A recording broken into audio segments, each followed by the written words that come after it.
Great. So good afternoon, everyone. My name is Lindsay Wong, and I am an author and associate professor of creative writing in the English department at the University of Winnipeg. I'm a Chinese woman with blonde hair, and there's a painting of maple leaves behind me. I want to welcome you to our second to last event for our publishing speaker series for fall 2024. And today we are very lucky to be having a reading and Q&A with award-winning author Hollay Ghadery, who is such a prolific and multi-genre talent. She tackles poetry, memoir, short stories, adult novels, and children's books. And she's also a highly sought-out book publicist. Hollay, what can you not do? I always see that you're doing really cool book things on Instagram and just being a generous literary citizen. I think I saw you post a review today of Wayne Ng's book, and I'm just always in awe of you and your generosity. And I think you do have superpowers. And today's event will be recorded. So if you do not want to be in camera, please keep your video off. We also ask that you keep your mics muted. We have a lot of questions submitted already, so we will only turn to the chat if there is time. I want to thank the English department and the research office at the University of Winnipeg for your support of this event. Today, we acknowledge that we live and work in the territories of the Shinnebaug, Cree, Dakota, Dene, Métis, and Oji-Cree nations. The University of Winnipeg sits on Treaty 1 territory, ancestral and traditional homeland of Anishinaabe peoples. As a settler of color writer, I'm not only committed to honoring and following the lead of the land, water, and cultural protectors of the space, but I also am a constant and forever student of the remarkable stories and their tellings by Indigenous peoples here and around the world. So thank you so much for this space, and I'm very grateful for everyone for joining us today. And if you feel moved to, please share where you're coming from in the chat on Zoom.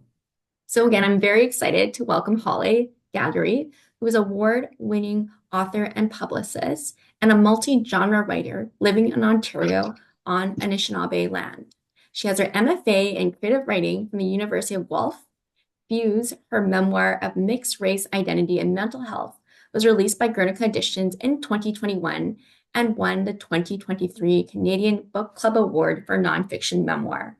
Her collection of poetry, Rebellion Box, was released by Radiant Press in 2023, and her collection of short fiction, Widow Fantasies, is scheduled for release with Gordon Hill Press in fall 2024, and I believe it just came out.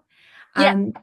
Great, exciting. Her debut novel, The Raveling of Ooh, is due out with Palimpsest Press in 2026, and her children's book, Being with the Birds, Guernica Editions in 2027. Hollay is a co-host of Angela's Book Club on 105.5 FM, as well as Howl on CIUT 89.5 FM. She's also a book publicist and a poet laureate of Scugog Township. Learn more about Hollay at hollaygadery.com. Please welcome Hollay, everyone.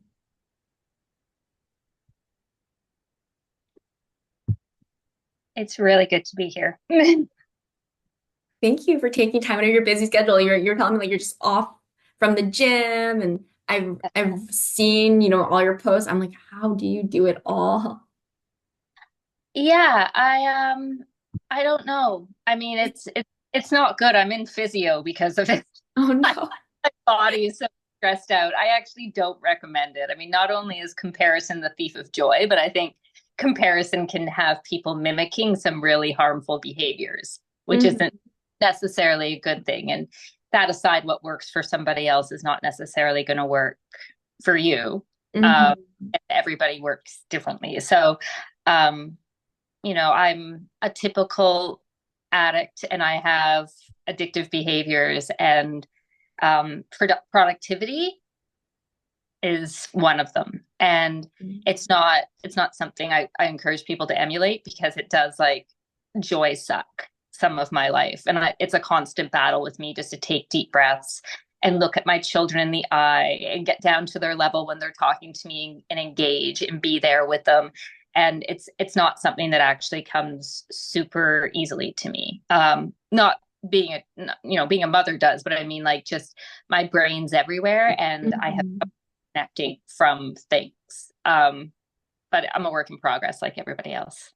I think it's really hard not to just say yes to everything because there's so many exciting opportunities to be done, and there's like so much work to do. Before I actually start the interview, I was wondering if you might share a little bit from your short story collection, if you wanted to maybe read from that or something else. We'd love to hear you. Sure. Yeah, I will read something. I mean, they're all really, really short, so I'm lucky. I have to think of something that I can read that is relative, I mean, even quicker than quick. Um, just because I'll read the title story, Widow Fantasies. So again, this is all really, really short fiction. And I'm not saying flash fiction because not all of it is flash. Some of it's just short fiction. It's somewhere in between what would be flash and a short story. So, Widow Fantasies. Georgette's outside the grain elevator, stance braced as if preparing to stop a train. One of her arms is outstretched, the other holding her phone to her ear. Her wiry gray blonde curls spring out from under her bandana, and she's talking fast. But from the lip of the lawn, 10 feet away, Layla can't hear what she's saying.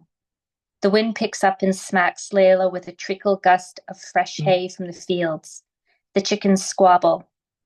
Lanny swallows against her chest, grunts, and lets loose a lamb's cry, her little chin quivering. Layla's eyes dart around the yard. She bounces in place, patting Lanny's bottom to calm her. Kent's truck is still parked by the hay wagon where he left it. The little school bus is bumbling away from the end of the lane. Ava and the twins wave from the back window. Beetle, in barking pursuit, propels himself up the dirt hill that leads to town, black legs flying like licorice whips. Everything looks fine, but Layla's sure she heard Georgette shout. She feels it first. The sweep auger, which usually hums, is thumping. It was stuck for the first time this month, and Kent left to fix it after breakfast. He needed to climb into the grain bin and kick it loose. He'd done it a dozen times before. That was 6 a.m., so over an hour ago. In her mind, she sees the stovetop clock splattered with bacon grease. She feels Kent's arms wrap around her waist while she puts the bacon around with a fork. His warm, minted breath on her neck, the coffee pot gurgling, how he said he'd be back for breakfast in a few minutes, how she had to close her eyes against the urge to shrug off her own skin. The wind blows an empty bag of chick feed across the lawn, and Georgette howls into the phone. My son. Years from now, what Layla will remember most about that morning was how her breasts had been milk swollen for days, and it was agony to have Lanny pressed against them. She remembered how, the night before, Kent had heated cabbage leaves for her to put in her bra as relief, and how, even then, she'd wished he'd go away. She remembered running barefoot across the lawn towards Georgette, and the grass being so dew-slick that she slid trying to stop. She'll remember that when the wind hit the maples, they shook like wet dogs. The end. Thank you. Thank you so much. That was beautiful. And as I just love how you're just able to conjure imagery and in your words. You are a poet. That's what flash fiction is. And it's honestly one of the hardest to do, in my opinion. And I guess we'll talk more about that later when we talk more about short stories. This class has to write a short story next week. So they'll be paying attention. Oh, God. For them, right? For them. Oh. Yeah. Is it okay if I start asking you some questions? I know we just Of course, go jumped ahead. in. Yeah. So, you are, a multi-genre, award-winning writer who is so respected in CanLit and in the writing community. Wherever I go, people always have such amazing things to say about you. And can you maybe talk about your trajectory to becoming a successful published author, especially for those students who are interested in creative writing after graduation? Absolutely. I mean, I think it's always important as far as publishing goes, is of course to realize that most writers don't make a living from being a writer. So, have a plan, have a job. There's lots of jobs in the publishing industry, but they'll probably not make you rich if that's what you're after. But as far as publishing goes, I always recommend starting with literary journals. Read them, subscribe to them. If you can't subscribe to them, take them out from the library. You can even request them into the library. And read the literary journals you plan to submit to and submit to them. Often they're paying. And so, it's important to know what certain literary journals want. I love the story of the title poem from my collection of poetry, Rebellion Box, was rejected over 100 times in 14 years before it won the New Quarterly's Nick Blatchford Award for Occasional Verse.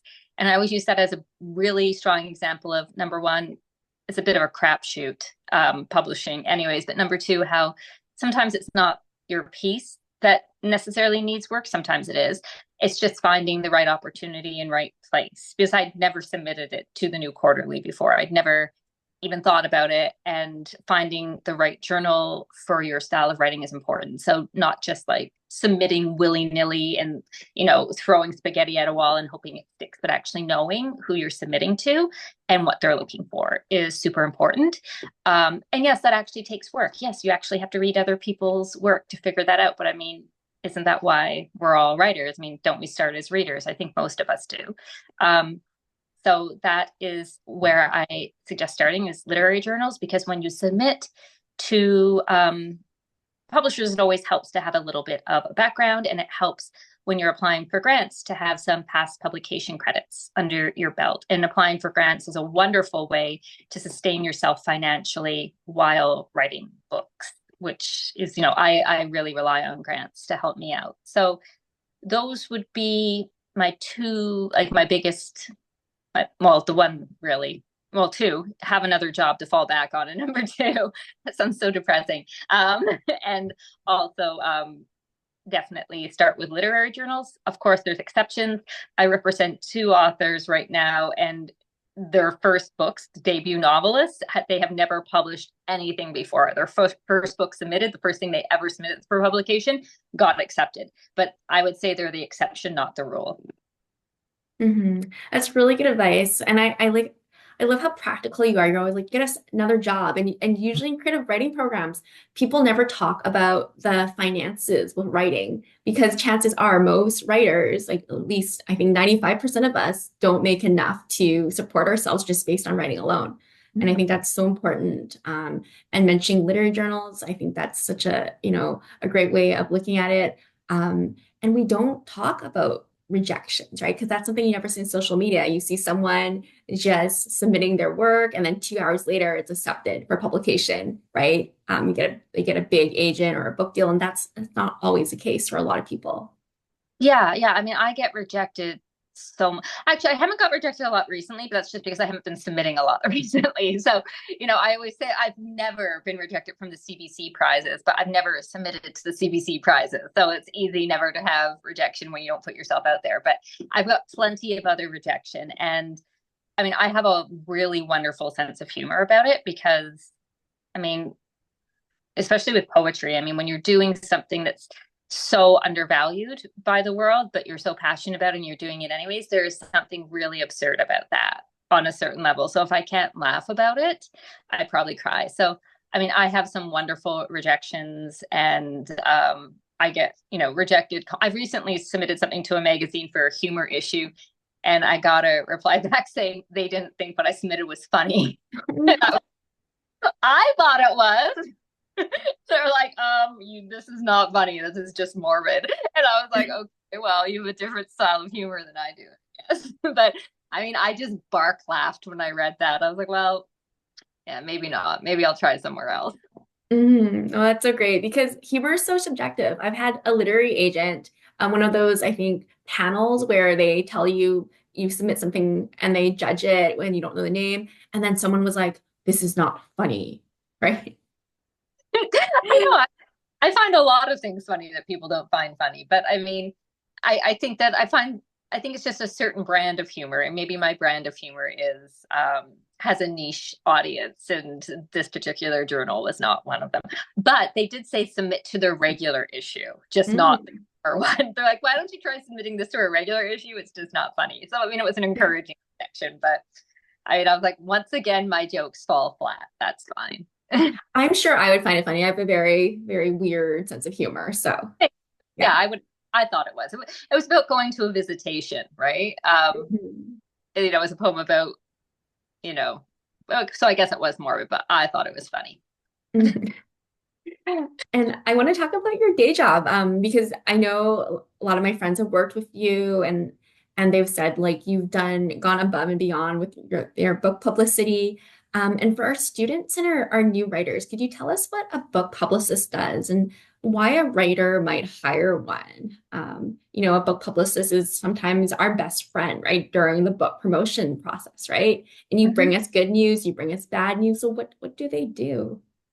Yeah, so we are not publishers because I do have a lot of people reaching out to me like, "Will you publish my book?" And I'm like, "I'm a publicist, not a publisher." Uh, Mhm.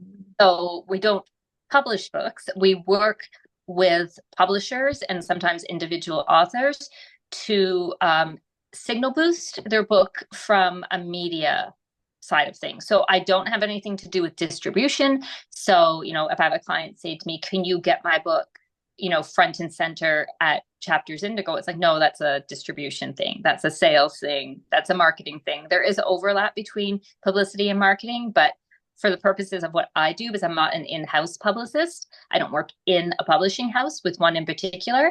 Um, I I work on getting people media. So even as we're talking here, I just saw a notification pop up that I'm gathering Wayne got a mention. Wayne Ing, congratulations, Wayne got a mention in the Globe and Mail where I submitted him. And his book was just published today. So that's my job. Anything media facing, whether it's legacy media, earned media, paid media. Again, that's where I kind of move into marketing a little bit, where I might overlap with the marketing department. Um, or new media, which would be like podcasts, social media, YouTube, which I guess is social media in a way, blogs, stuff like that. So it is my job to get people media facing opportunities and radio and TV. And that kind of thing. But I always say that a lot of my job is therapist slash expectation management because, you'll often have a debut novelist, a debut poet come up to me and be like, "Hey, I've unearthed, the contact for Reese's book club. Can you get my book in Reese's book club?" It's like, oh God, no, I'm not. And number one, I have the contacts for Oprah's and Reese's book clubs. That's my job. It's just, it's helping people understand our literary landscape and where is a good fit for them. And it's also protecting my connections. So, in other words, I'm not going to bother somebody at the Washington Post if I know that an author I have is not a good fit at the Washington Post. Because then I'm just bothering my contact and I'm breaching a trust we have that we're not going to bother each other with opportunities or with queries that are just a waste of everybody's time. So, I'm protecting my clients, but I'm also protecting my connections. And my job depends on me having good relationships with people, both Mhm. my clients and media. Well, that's really good advice because we sometimes people who publish their first book, they think they're going to be featured everywhere, right? And then it doesn't happen, and it just sadly because the media landscape is shrinking, right? So it can be so disappointing. It can be. And I think, as disappointing as it is, there are new wonderful opportunities for writers that they're just not, I think people are stuck maybe like 30 years ago, or, you think that, not you specifically, but a writer thinks that they're like JD Salinger and they can just publish Mhm. one best-selling book and then go and live in the woods. Like that's not actually the way it works. You have to put yourself out there. You need to be a member of the community. That's not saying that you need to like exhaust yourself energy wise doing it, but you know if you're a emerging writer now, not being part of some sort of social media community, that doesn't mean you have to be on everything, but putting yourself out there is non-negotiable. If you were an author, an established author before the advent of social media, you're probably fine because you already had your reputation built, but I'd argue that even they could benefit from being accessible to people on social media. And when I say accessible, I don't mean like giving people your mailing address and your phone number. I just mean like being in that parasocial role of social media. Mhm. Um, but it's something I know it's very hard for a lot of people to wrap their heads around. I mean, I want to be Jo March up in my attic writing best-selling books and never having to deal with any of this. If I could just write all the time, I would gladly. I think most writers would. Um, but that's not the way it is. And, I have to have a job. Um, I would argue that I always would be supportive of other writers, though, because I mean, books make me happy. I was a child without a lot of friends, so books were my friends. So when I see books I love, I like to talk about them. So I'd always do that. But um, as far as, having like a day job, absolutely not. I would write all the time if I could. Yeah, no, that makes sense because I mean, putting ourselves out there is so different than being introspective, right? And I think, that brings me to my other question. So how do you, do book publicity for other people? And then how do you also write and then, write your own books, right? And promote your own books because it feels like it's so different, that shift from extrovert to introvert. And I don't know how you do it all.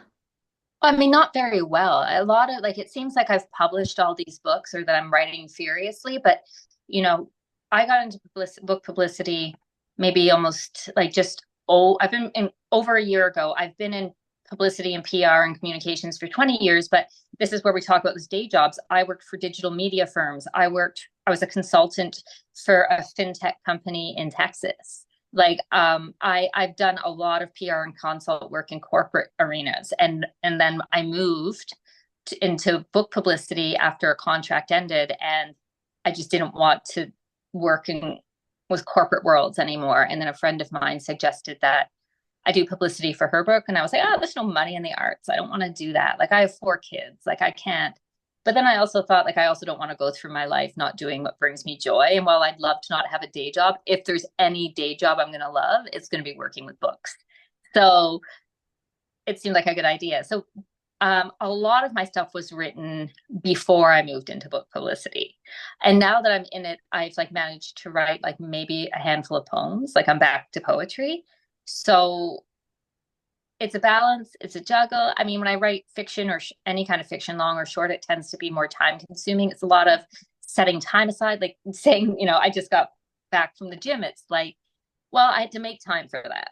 Like time doesn't present itself to me. I have to make time to go to the gym. I have to make time to be like, okay, today I'm going to work on some poems. This is also when applying for grants comes in. I've applied for a bunch of grants this year, and if I get some, then next year I can set time aside where I take on a lighter client load.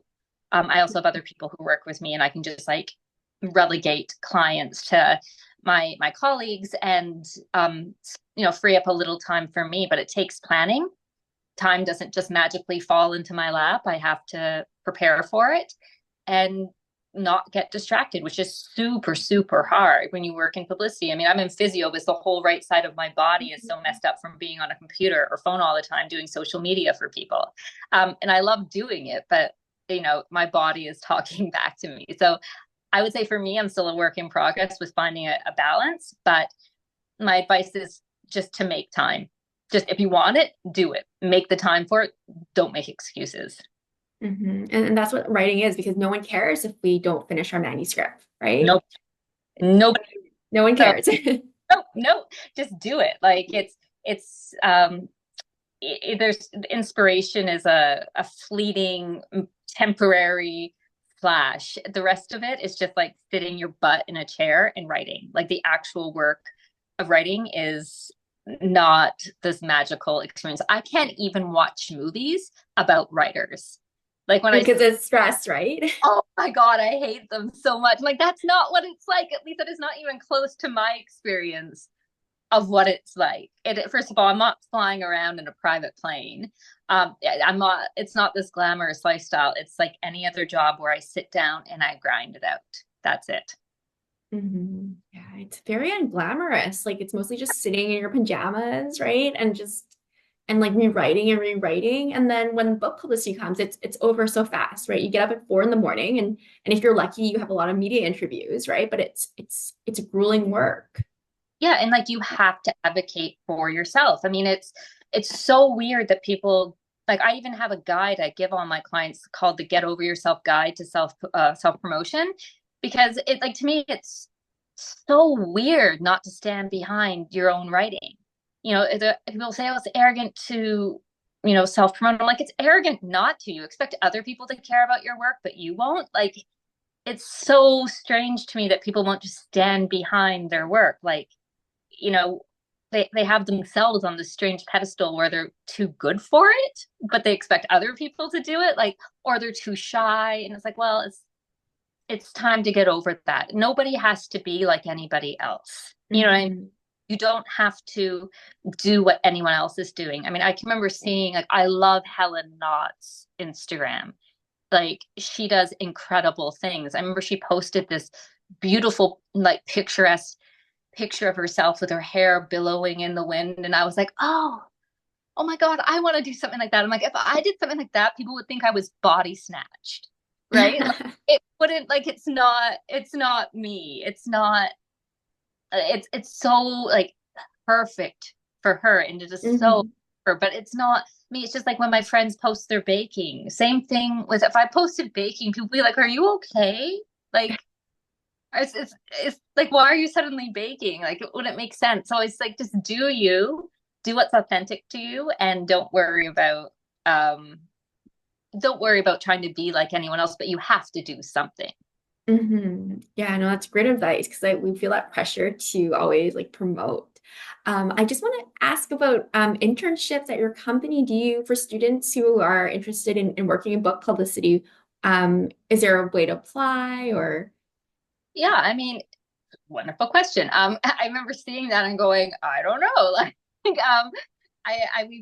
we're all freelancers. So even the publicists who work with me are freelance, which means I, I'll give them a client or two, but they work under my umbrella and we collaborate on things. But I really trust, once people have proven themselves, I trust them to their own devices. So for internships, I'd say, yeah, like, talk to me. And depending on who you are and what you want, like, I'm sure we could work something out. I'm open to everything. It's just, even one of my associates came to me and said, have you thought about a YouTube channel? I'm like, I have. And she's like, so are you gonna do one? I'm like, no, do you want to? Like, I understand the importance of things. I'm just too busy. But I'm not a micromanager, and I don't and I love hearing other people's ideas. I remember a quote once that said, good leaders are people who surround themselves by people who are more talented than them. And that's what I try to do, is surround myself by people who are far smarter and more talented than I am, and they're full of great ideas. That's amazing. Yeah, we should talk about internship with students, making it like developing a course or some kind of final project. If you ever, I know a lot of students are really excited about books and they don't know where to go, right? And they're in Winnipeg, so it's really hard for some of them to move and go to, Toronto or Vancouver, right? So that'd be Well, such a even one of the people who just started working with us, she's in Saskatchewan. Like, I've never met her face to face. We just, she came highly recommended. She worked in a bookstore, and the bookstore was shutting down, and she came highly recommended from somebody. And I was like, yeah, let's give it a go. And then within a month, I was just completely blown away. And I, like, dumped a whole bunch of clients on her and said, have fun, be free. And, an entire publisher came up to us and wanted to hire us to help with a certain campaign. And I was like, yeah, she can take care of it. I don't want, like, I'm just too busy. So, like, the great thing with what we do in publicity is that, like, I actually value people who are Toronto centric, because I'm already in Toronto. That's already taken care of. I right. value, like, I want people who are in other places in Canada. I want different perspectives. I don't want, I mean, I'm guilty of being very Ontario centric sometimes, but I mean, I'm trying to work against that, and consciously, or against it. Even that poem of the week editor, I'm the fall editor for poem of the week. I had to pick a list of 16 poets and send them to this American platform.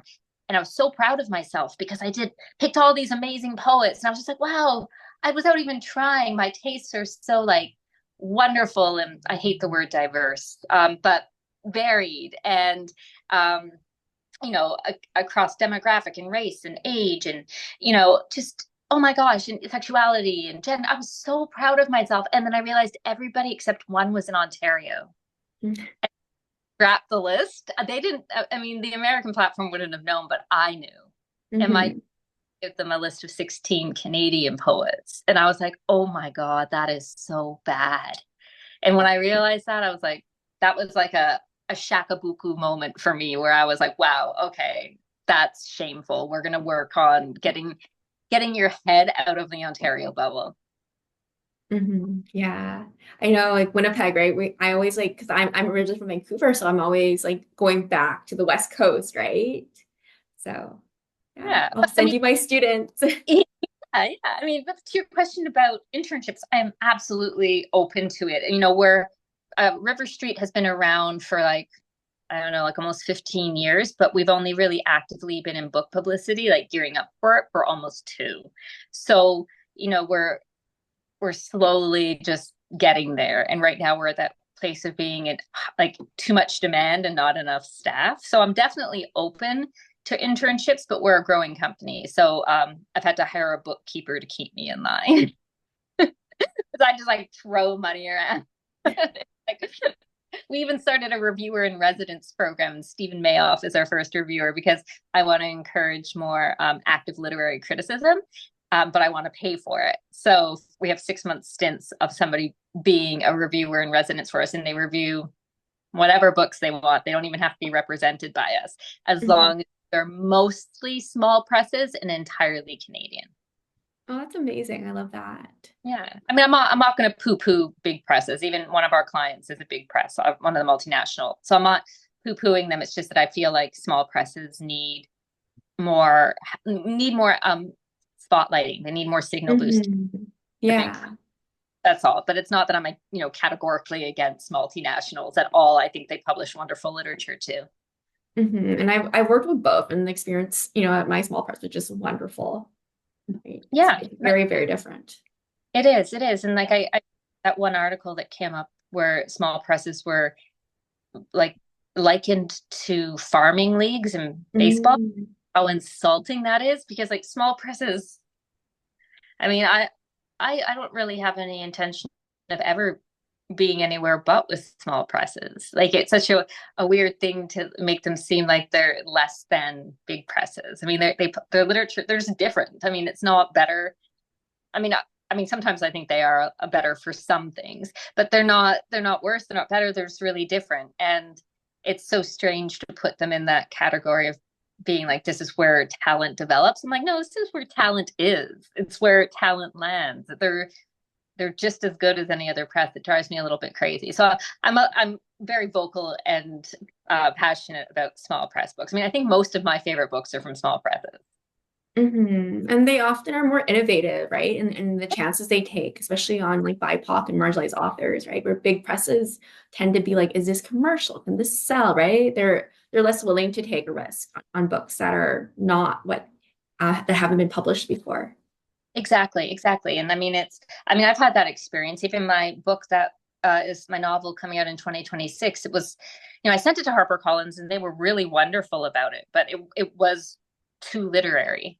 Yeah. Sent it to some small presses and Amy at Pamel's Test, like within a month, like everything was signed and done. And, she'd only finished reading half the book and was like, yes, absolutely. I want to make an offer. So like with me, flattery will get you everywhere. So I was like, she like sent this lovely, like long thing about everything she loved about the book. And I was like, well then. Say no more. I take to flattery very well, because I think I'm so used to not being flattered. I think that's a state of like all writers now, right? They never tell us good things, or at least they only tell you good things in the beginning. And then when the book comes out, then you're like, oh, then you hear all the negative things. Gosh, yeah. I mean, I definitely like I'm a member of the National Book Critics Circle, which is um, a US organization. And I definitely make a point of reviewing 2 books a year that I'm not representing. I pick 2 books and review them for, bigger platforms, not just on social media.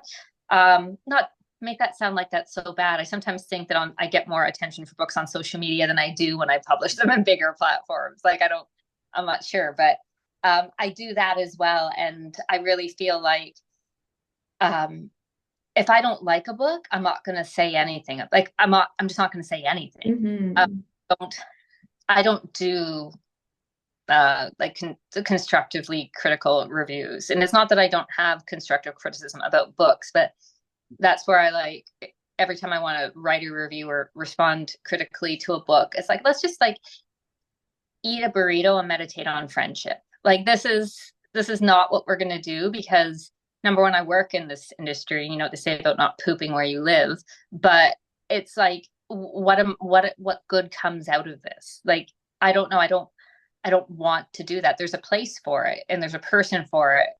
And I'm not in that place and I am not that person. So, and I don't want to. I just want to talk about books I love. I'm not interested. Mhm. Yeah, no, I agree completely. I know we've had that conversation, right? Where you can only review books critically if you're not part of the literary community, I think. Yeah. Because otherwise, like, how do you see someone that you gave a one-star review to or said it was like the worst book you've ever read, right? When you have to work on a panel together. Yeah, yeah. I mean, it's so weird that I get that people do that, but I wouldn't even knowing how hard it is to write a book and also having written books.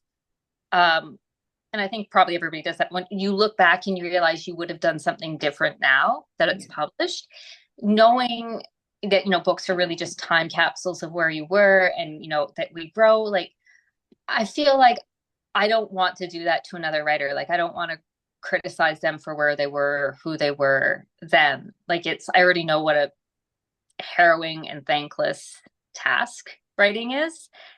I'm I mean, even before I was a writer, when I was just like a reader, and I hadn't have anything published. And I wrote book reviews. I still didn't want to write negative reviews. Like it's not me. Yeah. No, like why, tear someone down, right? It's Yeah, awful, right? The world's mean enough. it is. Is it okay if I ask you about your craft and your new short story collection? I would just love to hear about, maybe your process about crafting these short stories and how did they get where they are now in their current form? Because I know we've been talking about structure in this class, and short story structure is really, really hard. Yeah. So I was reading a lot of Colette, who's one of Mm, my favorite authors. She's just so I don't know. She's like ghostly in her writing. There's always something there, but also just so much that's not there as well in everything she says. And she never really tells you anything explicitly. I mean, she does, but so little is said explicitly. So I just loved her. And I've always loved her. So I was reading all of Colette and I can't, like, I don't remember where I was saying, oh, all these are going to be super short. I think that's just kind of what happened as like like halfway through I realized all these are going to be short, but when I started I didn't think all these are going to be super short. It was just a by byproduct of where I was in my life. Like I have 4 young kids. I had a full-time job at a fintech company. I was driving kids around. I was like a taxi and a nurse and I'm doing all this stuff and I just my husband wasn't being super supportive and I was even scheduling his doctor's appointments and he felt like another kid I had to take care of and I was growing increasingly resentful and I just started fantasizing about him not being here anymore and like how nice it would be what it like to plan his funeral and I would like fantasize about that all day like oh this is such and it was such a relaxing fantasy to have and I always felt better when I was done so I spoke to a therapist about it and because I was worried too, right? Like, why am I thinking like this? And, when everything just kind of came out in the wash, I started to think about how, useful fantasies are to help us explore what we really want in our lives. It doesn't even often mean we want what we fantasize about, but the fantasy is telling us about what we do want. And I also was thinking about how I just didn't have time to write a longer story. I didn't have time to get caught up in tons of plotting and stuff. And, I'm a poet first. So, short forms always come pretty easily to me. So for me, I mean, it just was a combination of all these factors playing out in my life. And the structure of the collection reflects my life. And now that it's published, I can say things like, I want the structure of these stories to challenge the way people interact with narratives, their expectations for narratives, and specifically their expectations for women's narratives, and even more specifically, their expectations for not white, not heteronormative women's narratives, because I live a very heteronormative life. I am surrounded by, I'm biracial. I'm surrounded by uh, a lot of um, a lot of whiteness in my life, Mhm. even where I live. Um, but I don't necessarily find myself in any of that. So I'm trying to encourage, like, to challenge people to rethink what we expect from stories from perspectives like mine and people like me and mothers and not mothers and people who never want to be mothers. That, there are tons of valid ways to be a woman, and it's not necessarily dependent on the body parts you're born with or not. It's not dependent on whether you have kids or not, or whether you're with someone or not, or whether you're conventionally sexually attractive or not. Like, there's so much else that goes into it. So I was doing a lot of things, but I don't think I was conscious of doing them at the time. The structure kind of formed after, especially in the editing process, where I was being forced to justify the decisions I made to the editor. Because, editors, that's what they do. They're like, why did you do this? Does this have to be this way? And then sometimes I was like, no, it doesn't. And then other times I was like, yes, it does. And this is why. That's so interesting that the structure came to you after, because I mean, I think I come from like a very traditional background where I'm plotting everything first, and that just seems like it's so interesting to hear how other writers start their writing. Yeah, no, with my novel, I plotted everything. Like, Mhm. I had like a chapter outline and I didn't always stick to it, but I knew where I was going in the end. I knew the end scene from the beginning.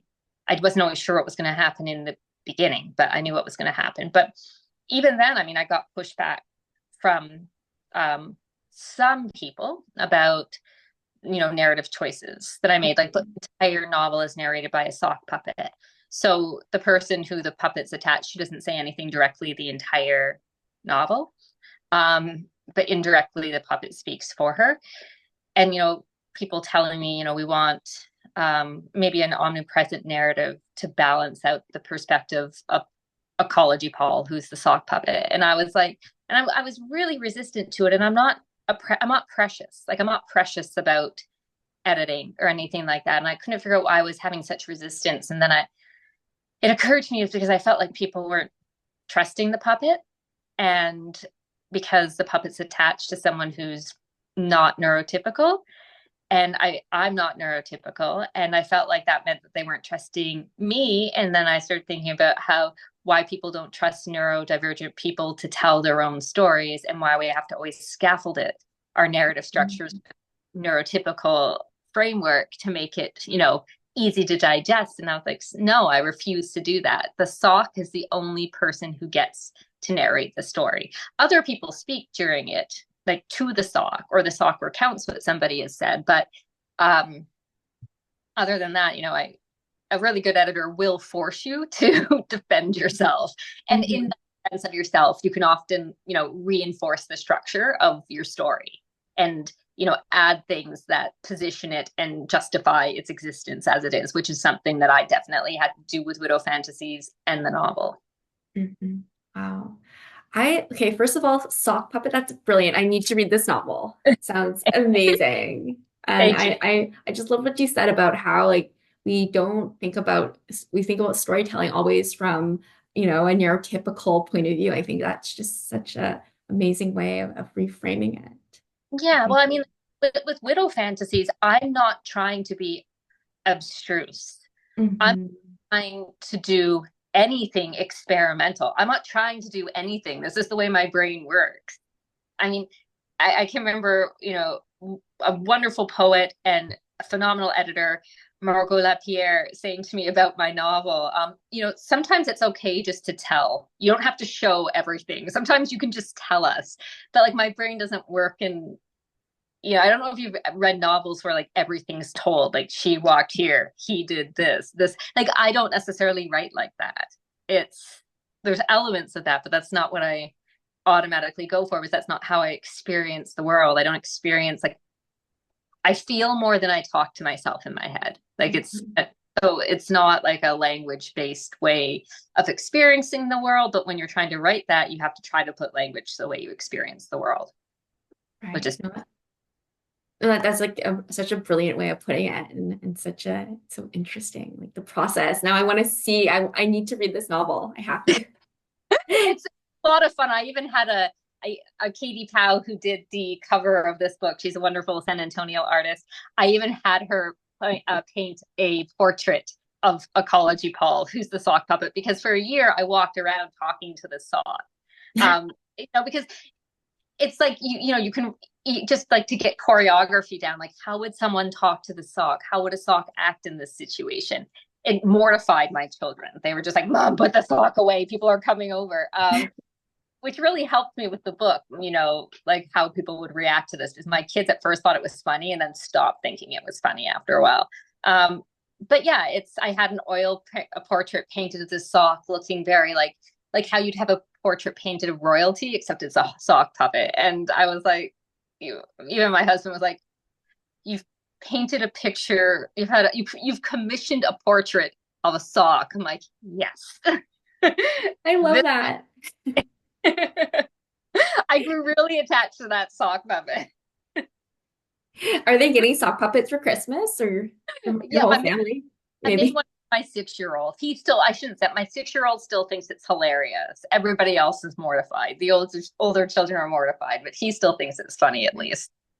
That's great. You have to write an essay about that. Yeah. Um, yeah. So going back again to, I guess, craft, does a character's voice come before the narrative voice for you, or is it a simultaneous exploration? How do you find the right voice for each story?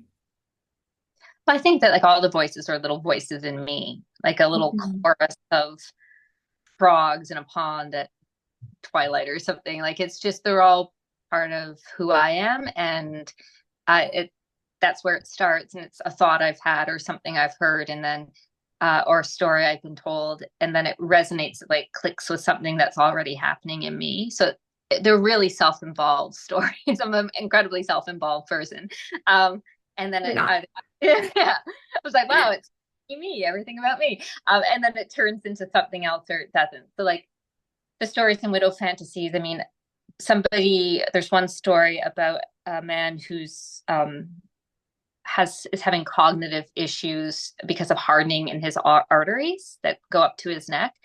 That detail of that story and the intimacy between those two people was a story, a detail, just the detail gifted to me by a friend who was telling me about her parents and the end of her dad's life. And she said, I'm never going to write about this. You can.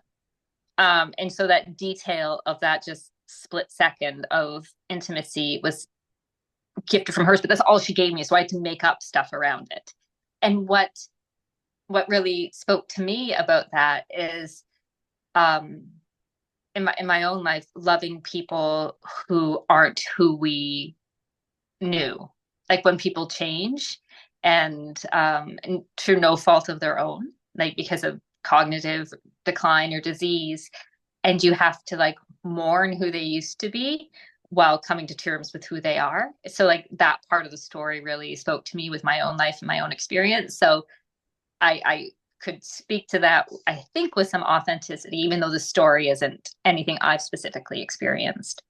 Mhm. Wow. That's like so great to hear. And I mean, I think it's just so brilliant how your mind works. Like that's, and now I know how you get everything done, right? There's like a million, like I think you have like 10 brains in there. It does not stop. I have a very strong sedative prescription as well. Every now and then it's like, I'm going to treat myself to an Ativan tonight because this thing will not shut off. And it can be very, even last night I was on the floor and one of my kids was walking on my back for me because I needed it just to snap. But I had my phone and I was going through TikTok finding influencers for one of my clients' books, like just querying dozens of influencers for my clients. Mhm. That's almost like you need to stop.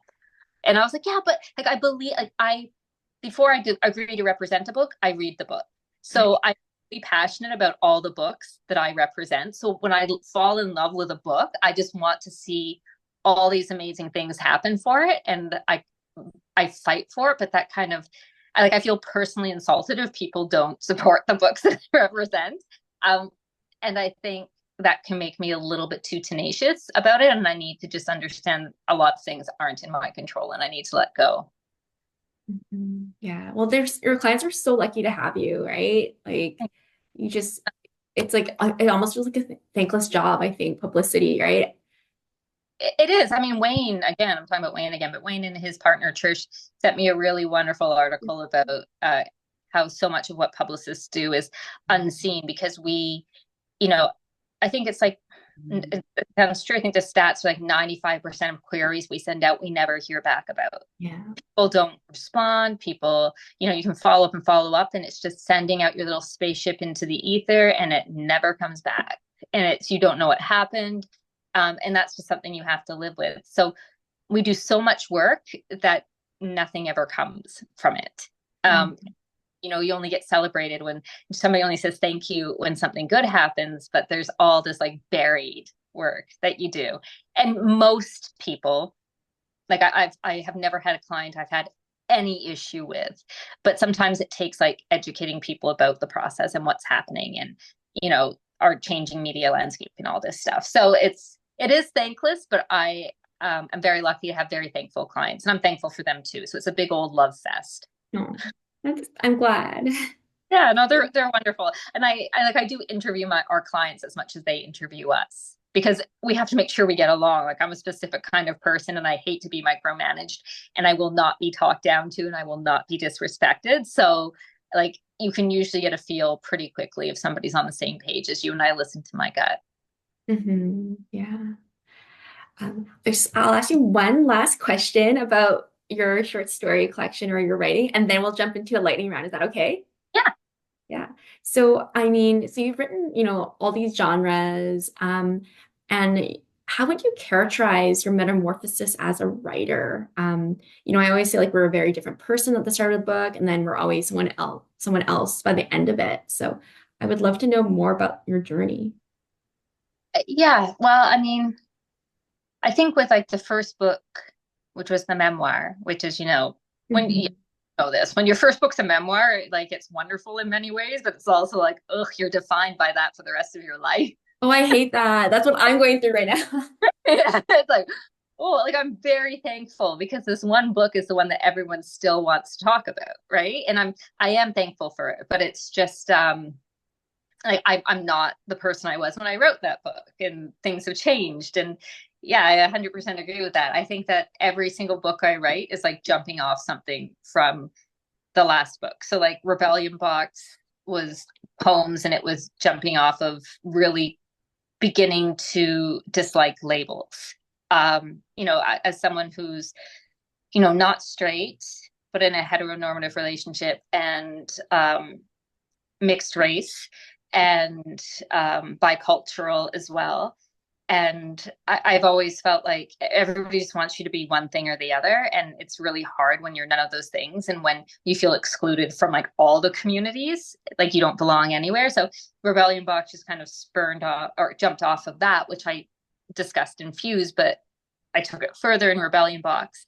And then, there was one poem in Rebellion Box called Psychomachia or Psychomachia. I'm not sure how to say it. It's the angel and devil on your shoulder. I always say like the Emperor's New Groove when Kronk is talking to those two, the angel self and the devil self, battle of the souls.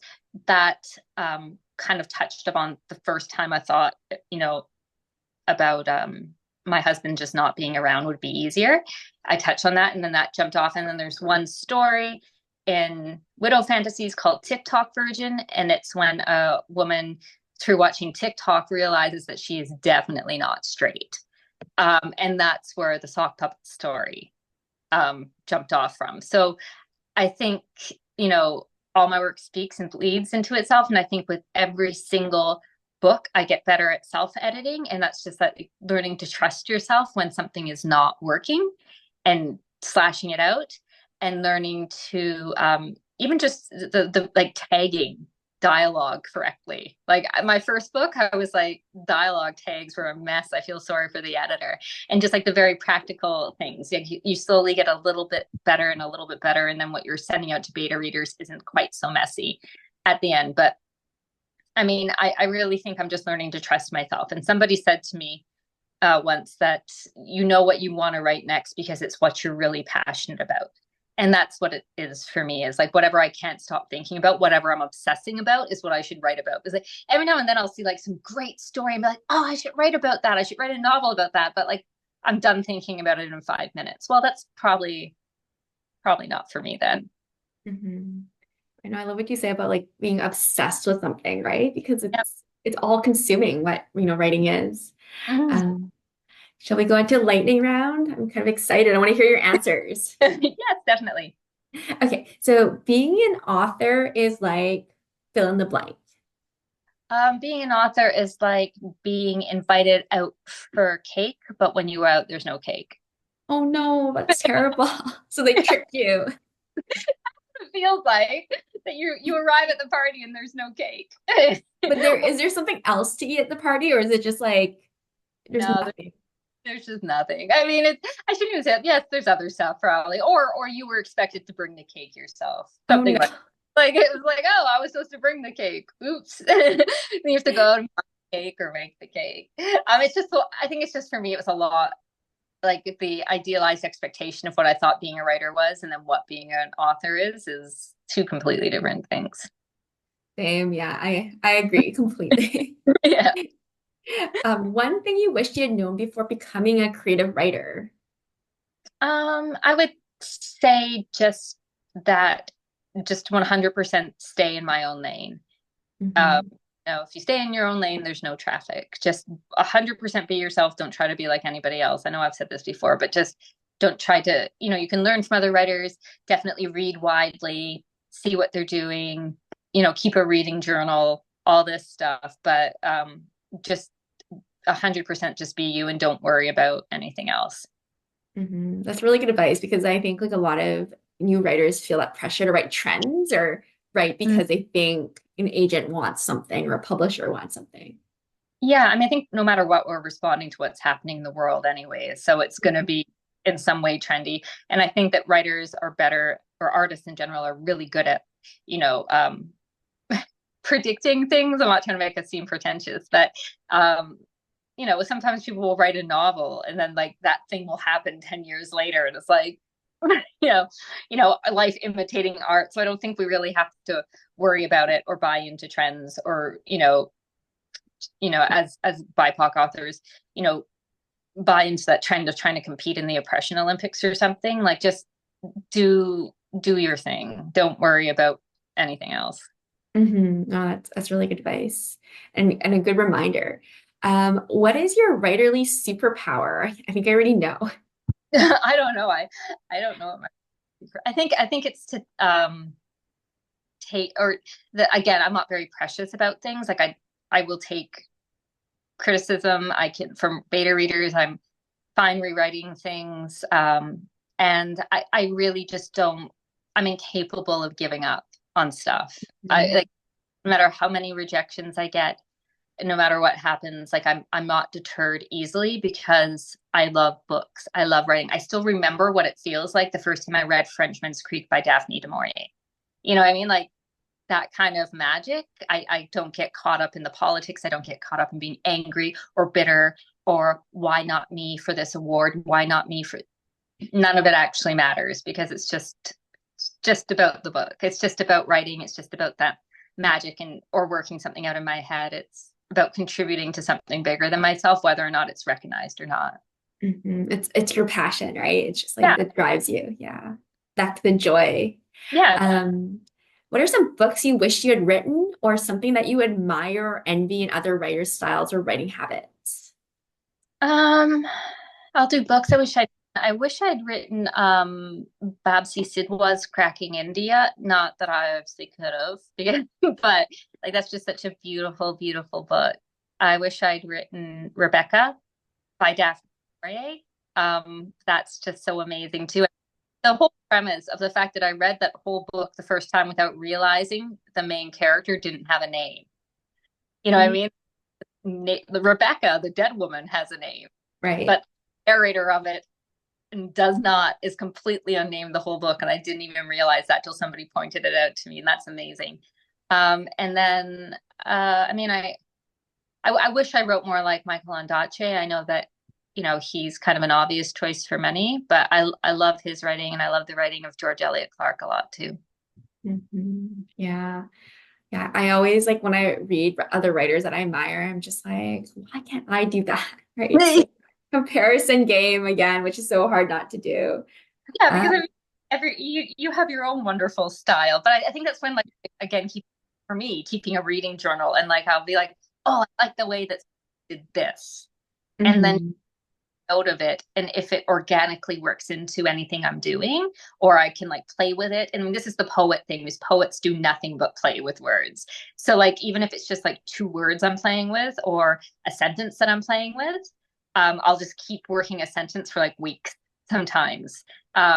So another person I love, this is so weird, but Gord Downey, like he has these wonderful non sequiturs, like things mhm, that don't make sense but make perfect sense. Like intuitively they make sense, but logically they make no sense whatsoever. I love that he can say something or sing something in his case, and you say it and you're like, that doesn't make sense, but it does. Like it makes perfect. mhm. I also really admire him. That's great. And your pet peeve in CanLit? Oh Just Jesus, one we're pet peeve. I have many. yeah, one. I would say people who complain that there's not enough support for writers, that writers don't support each other, but they do nothing to support anybody else. That's Mhm, that's my pet peeve. You can complain that people aren't reviewing, you can complain that nobody's supporting your book, you can do all these things, but when you ask yourself and have an honest moment of reflection about what you've done lately, usually, it's just your complaint is a mirror. yes, it's true, right? Community is what matters, right? And you have to do the work, right, to be part of a community. We're only going to value what we celebrate. And if you're not celebrating the books, if you're not doing your part, how can you expect anyone to do it for you? It's silliness. Mhm, for sure. How would you commit the perfect murder and get away with it? I'm asking because I think, writers are really good at it. And also, I think publicists, you just know who to call, right? You just like pick up the phone and be like, hello, can you, send this person over? I think that I would just, just from being from seeing, interacting with people and interacting with a lot of authors and being myself an author, I think it would just be like a subtle, like death by paper cuts of really snarky, Oh, bad reviews where, it's just slowly they just waste away into this state of, you know, oblivion just from slowly chipping away at their ego through not overtly bad, but just semi undercutting reviews. Like, I had someone say they didn't like my short story collection, my flash fiction collection, because the stories were too short. And it's like, it's what it is. But I mean, if I got enough of those reviews, I'm pretty sure eventually I just like be a hollow husk in a shell. So that's probably how just slowly undercutting somebody's value in themselves. you should write a story about that. It's such an interesting take on murder. Yeah, exactly. I suppose it's truly heinous because I'm basically encouraging someone to suicide, which is not a very thing to do. But it's a great story plot. Yeah, it is. It is. Yeah. Three dead writers that you would take with you on a 6 month residency on a tropical island and why? And I'm assuming we can reanimate them as zombies, or you could have them as ghosts if you wanted. That might be less smelly. Yeah, I'll do the ghost definitely. Anything to be less smelly. Well, I definitely have to say Colette, obviously, Daphne du Maurier, obviously, and probably Jean Rice. Ooh. For White Sargasso Sea, which I loved. But then I think, Rumi as well. Like I'll just keep going. And there's like a couple I'm thinking of. I'm like, I don't know if they're dead though. Just invite them anyway, right? And they can show up. Like Chinua Achebe, like I know this is more than three, but like yeah, there's other people, but I'm like, I don't know if he's and like I'd like to have like Saul Bellow, but he seemed like I like his writing. He'd probably be a total ass to actually interact with. I know you might kill him on the trip, but he's already dead. So Yeah, banish him. yeah, it's that separating the art from the artist thing. Sometimes it's tough to do. Yeah, no, it's hard because everyone's so different than their work, right? Yeah, yeah, like I've never really understood celebrity culture. I've never really liked it, but it's, when people get really upset that somebody turned out to be a total jerk and a morally corrupt person, it's like, well, why, what evidence did you have that they weren't? I mean, aside from their art, which is not them, like, why Right. expect anybody, like, my art's not me, like Same, it's right? just in a completely different space than my everyday life. um yeah, I mean, I don't know why people would assume based on like some PR that somebody is. I think my specialty in PR, to be clear, when I worked for corporations, was like emergency PR. So like when the poop hit the fan, like how do we deal with somebody did that was really bad and deflect from it. So I'm very aware of like the way that media shapes who we see.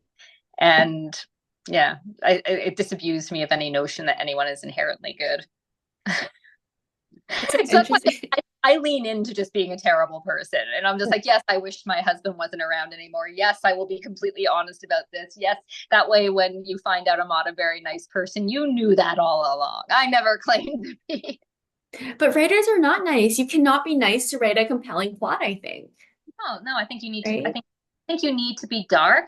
But I also think like one piece of advice I give everybody is, don't say anything behind anyone's back you wouldn't say to their face. Like that is just throughout life. I give it to my teenagers. I say to other writers, like, do not sit here and shit talk someone else unless you are absolutely willing to say what you're saying to me, to them. And not that I'm saying anything to that person. I just think it's good to have the courage of your conviction. If you Mhm. want to, like when I want to say something horrible about someone, that's why I have a therapist. That's why I have my spouse. They get dumped on. But within the community, no, just if you don't have anything nice to say, just don't say it. Unless, again, you'd say it to the person's face. So, like, sometimes I'll say something about a writer. It's like, I've said this to their face. It's fine. No, I love how real you are. Did you tell your spouse that you were fantasizing about killing him while writing the book? Yeah, And he yeah. took it Well, well? well, I wasn't fantasizing about killing him. I didn't want to hurt him. I just wanted him, Mhm. like, I wanted him to be in a terrible accident at work. Right. You know what I mean? Or, like, just Yeah.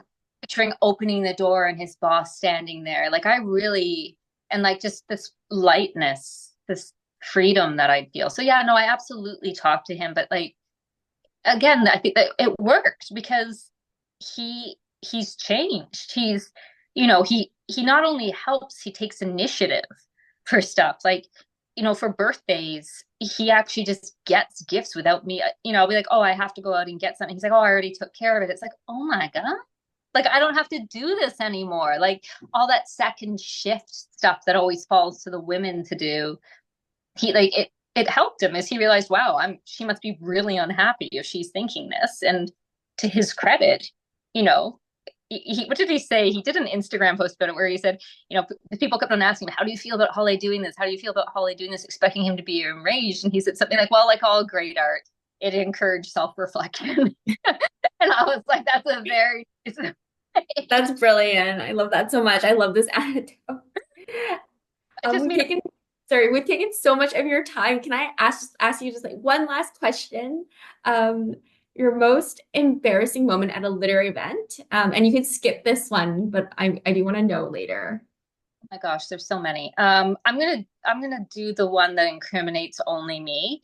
And that's I was doing a launch with Gary Barwin and Stephen Mayoff, and I was the host, and they were launching their books. This was last year, and I told a joke that I thought was hilarious. Like I thought it was my 6-year-old told me it. I thought it was the funniest joke in the world. I'm in front of an entire audience of people, dozens of people, and I say this joke and nobody laughed. Like nobody even, well, Gary laughed, but like, I think it was a pity laugh.